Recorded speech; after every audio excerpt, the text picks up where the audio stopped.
कृषांत academy में। तो guys आज की क्लास में आप लोग क्या पढ़ोगे, तो सबसे पहले हम लोग बात करते हैं मैम कि आज की क्लास में हमें बहुत ही ज्यादा इंपॉर्टेंट वाले पार्ट पढ़ने हैं। कौन से पार्ट पढ़ने हैं? तो मेरे प्यारे स्टूडेंट आपको पढ़ना है राइबोसोम। क्या पढ़ना है? राइबोसोम। ठीक है, राइबोसोम पढ़ना है मैम। और आप इससे पहले क्या पढ़ाई थी मैम? हम इससे पहले आपको जो पढ़ाए थे वो पढ़ाए थे माइटोकॉन्ड्रिया। क्या पढ़ाए थे? माइटोकॉन्ड्रिया पढ़ाए थे। और हम आपको अब पढ़ा रहे हैं क्या? राइबोसोम पढ़ा रहे हैं। ठीक है, अच्छा आप किस एकेडमी में जुड़े हुए हो? आप कृषांत एकेडमी के ऑनलाइन प्लेटफॉर्म पे जुड़े हुए। और अगर आप वहां पे जुड़े हुए हो, आप वहां पे इस ऑनलाइन प्लेटफॉर्म से पढ़ रहे हो, तो मैं आपको उसके बारे में एक महत्वपूर्ण बात बताऊं कि अगर आप उस एकेडमी से पढ़ रहे हो तो समझ लो कि आपका एग्जाम अगर आप मन लगा के पढ़ते हो, ठीक है, मैं अपने सब्जेक्ट की गारंटी देती हूँ कि जितने पॉइंट्स मैं आपको पढ़ाऊंगी, आप जिस दिन एग्जाम दोगे उसके बाद मुझसे मिलना कि मैम आपके पढ़ाए हुए हर एक क्वेश्चन आए थे। ठीक है, उसके बाद मुझसे मिलना। मैं इतनी गारंटी आपको खुद दे रही हूँ, अगर ईमानदारी से आप अपनी पढ़ाई कर रहे हो तो। अगर कोई टीचर आपको इतनी ईमानदारी से इतना ज्यादा गारंटी दे रहा है तो इसका मतलब कि वो टीचर्स आपके लिए बहुत मेहनत कर रहा है। तो बस आज आप लोग भी उतनी ही मेहनत करना। ठीक है, चलिए मैं ज्यादा आप लोगों को बातें नहीं बताऊंगी क्योंकि टाइम बहुत कम होता है ना। कुछ ही मिनट्स की क्लास हम लोग लेते हैं। अब देखिए राइबोसोम के बारे में कैसे कैसे हमारे क्वेश्चंस मैम बनते हैं। जैसे राइबोसोम के बहुत सारे अगर हम बताने लगे तो बहुत सारे मैम पॉइंट्स हैं, लेकिन हम वो पॉइंट्स को पहले कवर करने की कोशिश कर रहे हैं जो पॉइंट्स आपके एग्जाम में अक्सर पूछे जाते हैं। ठीक है, उसके बाद हम लोग नेक्स्ट पॉइंट की बात करेंगे। सबसे पहले पूछा जाता है कि राइबोसोम की खोज किसने की गई थी। तो आपको बताना है कि मैम राइबोसोम की खोज पैराडे नामक एक वैज्ञानिक थे जिन्होंने 1955 ईस्वी में राइबोसोम की खोज की गई थी। दूसरा क्वेश्चन पूछा जाता है कि उस कोशिकाओं का नाम बताइए जिसमें कोई भी झिल्लियां नहीं होती, जिसमें कोई भी मेम्ब्रेन नहीं होती है। ठीक है, जिसमें कोई भी मेम्ब्रेन नहीं होती। तो आपको आंसर क्या देना है? आपको आंसर देना है बच्चा की मैम जो हमारा राइबोसोम होता है, ठीक है, उसमें कोई भी मेम्ब्रेन नहीं होती, कोई भी झिल्लियां नहीं होती। एक ऐसे ये मैम एक ऐसे ऑर्गेनेल्स होते हैं जिसमें कोई भी झिल्लियां नहीं पाई जाती। ठीक है मैम, जो हमारा राइबोसोम होता है उसकी संरचना कुछ इस तरीके से बनी होती है। ठीक है, एक मैम छोटा होता है और एक मैम बड़ा होता है। ऊपर वाला मैम छोटा होता है और नीचे वाला क्या होता है मैम? बड़ा होता है। ठीक है मैम, इस तरीके से संरचना बनी होती है। एक 70 इसका होता है मैम, एक 80 इस राइबोसोम का होता है। इसके बारे में भी हम लोग बाद में बात करेंगे, है ना। मैंने 2 पॉइंट्स आपको बताया जो आपके एग्जाम के लिए एकदम इंपॉर्टेंट पॉइंट है, समझ लीजिए, आप इसको स्टार लगा लीजिए, ये आपके एग्जाम के लिए बहुत इंपॉर्टेंट है। ठीक है, राइबोसोम की खोज किसने की? पैराडे नामक वैज्ञानिक ने की।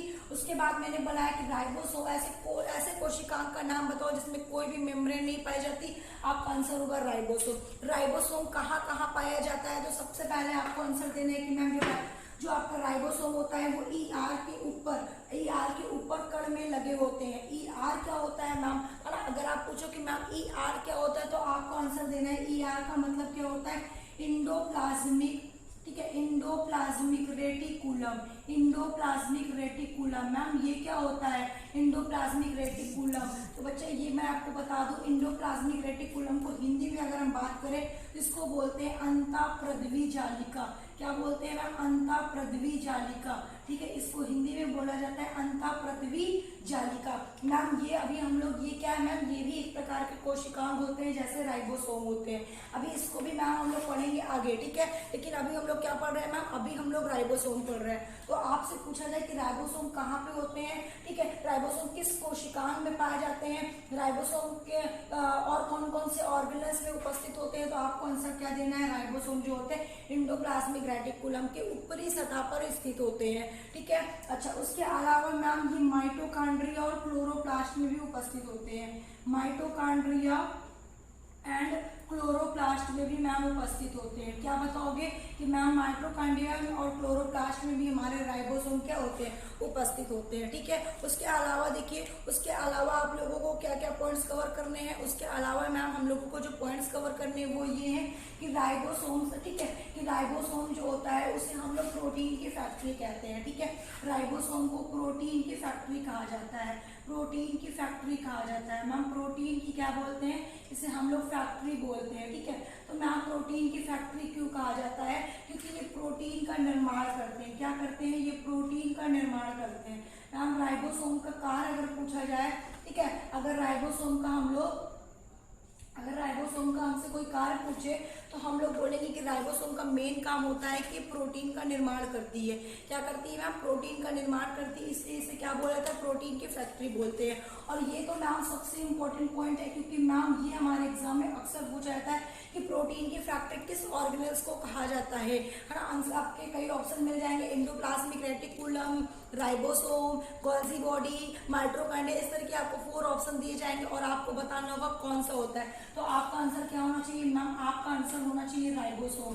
क्या होना चाहिए बच्चे? वो आपको होना चाहिए राइबोसोम। ठीक है, नेक्स्ट क्वेश्चन क्या आपके एग्जाम में आप आते हैं? ठीक है, नेक्स्ट क्वेश्चन जो आपके आते हैं वो ये पूछ जाते हैं, ठीक है, कि राइबोसोम, ठीक है, क्या पूछ जाते हैं आपके? पूछ जाते हैं कि राइबोसोम किससे किससे मिलकर बने होते हैं। राइबोसोम किससे किससे मिलकर बने होते हैं। ठीक है, तो आपको क्या आंसर देना है बच्चा? आपको आंसर देना है कि जो हमारा राइबोसोम होता है ना, वो आरएनए और प्रोटीन से मिलकर बना होता है। किससे मिलकर बना होता है? तो मैम आरएनए और प्रोटीन से मिलकर बना होता है। क्या बताओगे आप? आरएनए और प्रोटीन से मिलकर बना होता है। ठीक है, और मैम आरएनए प्रोटीन से मिलकर तो बना ही बना होता है मैम, लेकिन मैम हम राइबोसोम को हम संदेश वाहक भी कहते हैं।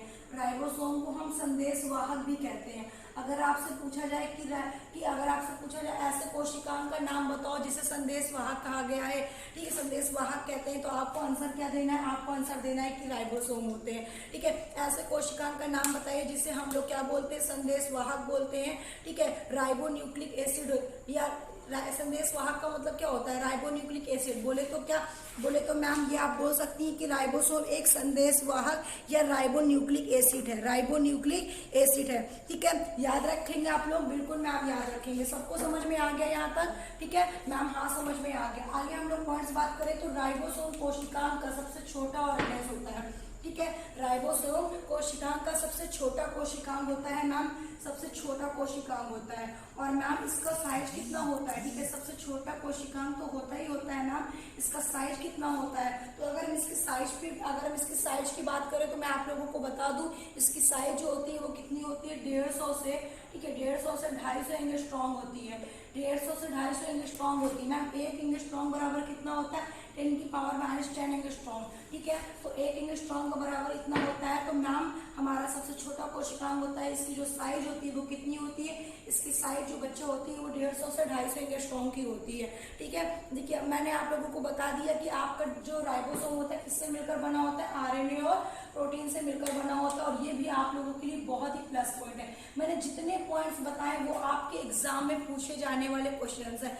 और ये क्वेश्चंस आपके ऐसे क्वेश्चंस है बच्चा कि मतलब ऐसा हो ही नहीं सकता कि इस टाइप से क्वेश्चंस ना पूछे जाए। अब किसी भी एग्जाम पेपर को उठा लो, अगर राइबोसोम से जितने भी क्वेश्चंस पूछे गए होंगे वो इन्हीं सबसे रिलेटेड पूछेंगे। मैंने जितने पॉइंट्स बताए वो सब इंपॉर्टेंट पॉइंट्स है, एक भी मिसिंग मत करना, क्योंकि अगर एक क्वेश्चन आपने मिसिंग किया तो चला गया, क्योंकि एक ही क्वेश्चन तो राइबोसोम से आने वाले हैं, 1000 क्वेश्चन तो बनने वाले नहीं है। तो इस तरीके से आप लोगों के इतने पॉइंट्स मैंने बताया जो आपके एग्जाम के लिए बहुत ही ज्यादा इंपॉर्टेंट है। ठीक है, अब देखिए राइबोसोम जो होता है, ठीक है, कहाँ कहाँ पाया जाता है? तो बच्चे राइबोसोम्स होता है किन किन सेल्स में पाया जाता है? तो आपने पढ़ा होगा कोशिका में कि राइबोसोम कोशिका 2 प्रकार की होती है, प्रोकैरियोटिक और यूकैरियोटिक। ठीक है, तो राइबोसोम जो हमारा होता है, राइबोसोम हमारा प्रोकैरियोटिक और यूकैरियोटिक दोनों में पाया जाता है। प्रोकैरियोटिक और यूकैरियोटिक दोनों में पाया जाता है। ठीक है, याद रखेंगे आप लोग? बिल्कुल मैम याद रखेंगे कि राइबोसोम जो होता है वो प्रोकैरियोटिक और यूकैरियोटिक दोनों कोशिकाओं में प्रेजेंट होता है, दोनों कोशिकाओं में क्या होता है? पाया जाता है। ठीक है, उसके अलावा अगर हम बात करें क्या कि राइबोसोम जो होता है, ठीक है, वो राइबोन्यूक्लिक प्रोटीन भी कहते हैं। ठीक है, राइबोसोम को हम लोग क्या क्या कहते हैं? हम लोग एक तो प्रोटीन की फैक्ट्री कहते हैं, और नाम हम लोग राइबोसोम को एक नाम हम लोग और देते हैं, उसको क्या बोलते हैं? राइबोन्यूक्लिक एसिड या राइबोन्यूक्लिक प्रोटीन बोल सकते हो। ठीक है, राइबोन्यूक्लिक एसिड या तो राइबोन्यूक्लिक आप लोग क्या बोल सकते हो? प्रोटीन बोल सकते हो। ठीक है, राइबोन्यूक्लिक प्रोटीन भी कहते हैं। तो हम मैम 2 नाम से जानते हैं राइबोसोम को, 3 नाम से जानते हैं मैम। एक तो हम लोग बोलते हैं संदेश वाहक, एक तो मैम हम लोग बोलते हैं राइबोन्यूक्लिक प्रोटीन, और एक तो मैम हम लोग बोलते हैं प्रोटीन की फैक्ट्री। प्रोटीन की फैक्ट्री मैम क्वेश्चन ज्यादातर कहाँ से पूछा जाता है? पूछा जाता है क्वेश्चन मैम तीनों से पूछा जाता है। ऐसे कोशिकाओं का नाम बताइए जो संदेश वाहक होते हैं, उसे हम लोग क्या बोलते हैं? संदेश वाहक को इंग्लिश में क्या बोलेंगे? राइबोन्यूक्लिक एसिड बोलेंगे। ठीक है, तो आप अब यहाँ से क्वेश्चन पूछ जाते हैं कि मैम प्रोटीन की फैक्ट्री किस कोशिकाओं को कहते हैं, या आपको आंसर दे देगा कि राइबोसोम है प्रोटीन की फैक्ट्री, पावर हाउस, ठीक है, या आंसर दे देगा ट्रैफिक पुलिस, ठीक है। इस तरीके से कई ऑप्शन दे देते हैं और पूछे जाते हैं कि कौन सा करेक्ट है। तो आप क्या बताओगे? राइबोसोम। किसका नाम? प्रोटीन की फैक्ट्री के लिए, ठीक है। इतने पॉइंट्स आपको कवर हुए? बिल्कुल मैम कवर हुए। मैं एकदम सिंपल लैंग्वेज में बता रही हूँ, ठीक है। या इंग्लिश में बोल सकते हैं कि फैक्ट्री ऑफ सेल किसे कहते हैं, है ना। इंग्लिश में पूछा जाता है कि फैक्ट्री ऑफ सेल किसे कहते हैं, तो आपको आंसर दे देना है कि राइबोसोम को कहते हैं, ठीक है। या फिर एक नाम से और भी पूछ सकता है कि इंजन ऑफ सेल किसे कहते हैं, ठीक है। एक नाम से और पूछा जाता है कि मैम इंजन ऑफ सेल किसे कहते हैं, तो भी आपको आंसर क्या देना है मैम? राइबोसोम। तभी आपको आंसर देना है मैम राइबोसोम, ठीक है। मैंने क्या क्या पॉइंट्स बताया, मैंने देखिए मैम फिर से मैं रिपीट कर दे रही हूँ। जो पॉइंट्स मैंने आप लोगों को अभी तक पढ़ाया है, जो पॉइंट्स मैंने आप लोगों को अभी तक पढ़ाया है, ठीक है, उसको मैं आप लोगों को फिर से एक बार रिपीट कर दे रही हूँ। क्या क्या पढ़ाया मैम? सबसे पहले आपने पढ़ाया राइबोसोम की खोज किसने की थी? राइबोसोम की खोज पैलाडे ने की थी। राइबोसोम कैसा कोशिकांग होता है? राइबोसोम एक ऐसा कोशिकांग होता है जिसमें कोई भी मेम्ब्रेन नहीं बनी होती, कोई भी मेम्ब्रेन इसमें नहीं होती, बिना मेम्ब्रेन का ये होता है, ठीक है। उसके बाद मैंने बताया था आपको कि राइबोसोम किसमें पाए जाते हैं, किस कोशिकांग में पाए जाते हैं, तो आपको मैंने बताया एंडोप्लाज्मिक रेटिकुलम के ऊपर जो सतह होती है मैम, उसमें सारे में क्या पाए जाते हैं? एंडोप्लाज्मिक रेटिकुलम पाए जाते हैं, है ना, सॉरी राइबोसोम पाए जाते हैं। देखिए एंडोप्लाज्मिक रेटिकुलम में हमारे दो प्रकार के होते हैं, ठीक है। एक होता है हमारा चिकनी अंतःप्रतिवी जाल का, एक होता है हमारा खुरदरी अंतःप्रतिवी जाल का। मतलब कि एक होता है हमारा स्मूथ एंडोप्लाज्मिक रेटिकुलम और एक हमारा क्या होता है, मुझे याद नहीं आ रहा क्या बोलते हैं उसको क्या बोलते हैं भाई, अभी मुझे याद नहीं आ रहा इंग्लिश में, ठीक है। तो एक को बोलते हैं लोग चिकनी अंतःप्रतिवी जाल को और एक को हम लोग बोलते हैं खुरदरी अंतःप्रतिवी जाल का, ठीक है। तो जो खुरदरी होता है और एक क्या होता है? चिकनी होता है। तो दोनों में से एक में हमारे क्या होता है? राइबोसोम पाए जाते हैं। वो मैं आप लोगों को बाद में पढ़ाऊंगी जब एंडोप्लाज्मिक रेटिकुलम पढ़ाऊंगी तो, ठीक है। लेकिन अभी के अगर आप लोग को जानना है तो कोई बात नहीं, मैं बता दे रही हूँ। जो चिकनी अंतःप्रतिवी जाल का होती है उसमें राइबोसोम उपस्थित होते हैं और एक में नहीं होती। क्यों नहीं होते मैं आप लोगों को आगे पढ़ाऊंगी, ठीक है। अभी आप लोग को एंडोप्लाज्मिक रेटिकुलम नहीं पढ़ना है, अभी केवल इतनी बात याद रखिएगा कि एंडोप्लाज्मिक रेटिकुलम की सतह पे आपके राइबोसोम के कण लगे होते हैं। उसके अलावा माइटोकॉन्ड्रिया और क्लोरोप्लास्ट में क्या होते हैं? राइबोसोम पाए जाते हैं, ठीक है। उसके बाद मैंने बताया कि जो राइबोसोम होते हैं वो प्रोकैरियोटिक सेल्स और यूकैरियोटिक सेल्स दोनों में पाए जाते हैं। राइबोसेल को हम राइबोन्यूक्लिक प्रोटीन के नाम से भी जानते हैं। अगर आपको पूछा जाए कि राइबोन्यूक्लिक प्रोटीन किसे कहते हैं तो आपको बताना है राइबोसोम को। राइबोसोम कोशिकांग का सबसे छोटा कोशिकांग होता है। इसकी साइज कितनी होती है? 150 से 250 एंगस्ट्रॉम की होती है, ठीक है। उसके बाद देखिए क्वेश्चन यहाँ से बनता है कि प्रोटीन की फैक्ट्री किसे कहते हैं, तो मैम आपको बताना है कि मैम हम राइबोसोम को कहते हैं। या फैक्ट्री ऑफ प्रोटीन किसे कहते हैं, तो फैक्ट्री ऑफ प्रोटीन किसको कहते हैं मैम? राइबोसोम को कहते हैं। या फिर आपसे पूछा जाए कि इंजन ऑफ सेल किसे कहते हैं, इंजन ऑफ सेल किसे कहते हैं, तो मैम आंसर देना है कि राइबोसोम को कहते हैं, ठीक है। अगर मैम पूछा जाए कि संदेश वाहक किसे कहते हैं तो आपको बताना है कि मैम राइबोसोम को कहते हैं। तो मैम इतने क्वेश्चंस तो यहाँ से बन गए, ठीक है। उसके अलावा आपको जो आपका राइबोसोम होता है किससे मिलकर बना होता है, तो मैम आरएनए और प्रोटीन से मिलकर बना होता है हमारा राइबोसोम, ठीक है। तो इस तरीके से आपके ये एग्जाम में क्वेश्चंस बनेंगे और बहुत ही ज्यादा इंपॉर्टेंट क्वेश्चंस है जो आपके एग्जाम में ये आने वाले हैं, ठीक है। उसके बाद नेक्स्ट हम लोग बात करेंगे, देखिए राइबोसोम का मेन कार्य क्या होता है? राइबोसोम का मेन कार्य होता है प्रोटीन का निर्माण करना, ठीक है। राइबोसोम के प्रकार के बारे में अगर हम लोग बात करें, ठीक है, यहाँ तक सबको समझ में आ गया। राइबोसोम के प्रकार के बारे में बात करें तो देखिए राइबोसोम के दो प्रकार होते हैं। एक मैंने आपको बताया 70S राइबोसोम, एक मैंने बताया 80S राइबोसोम, ठीक है।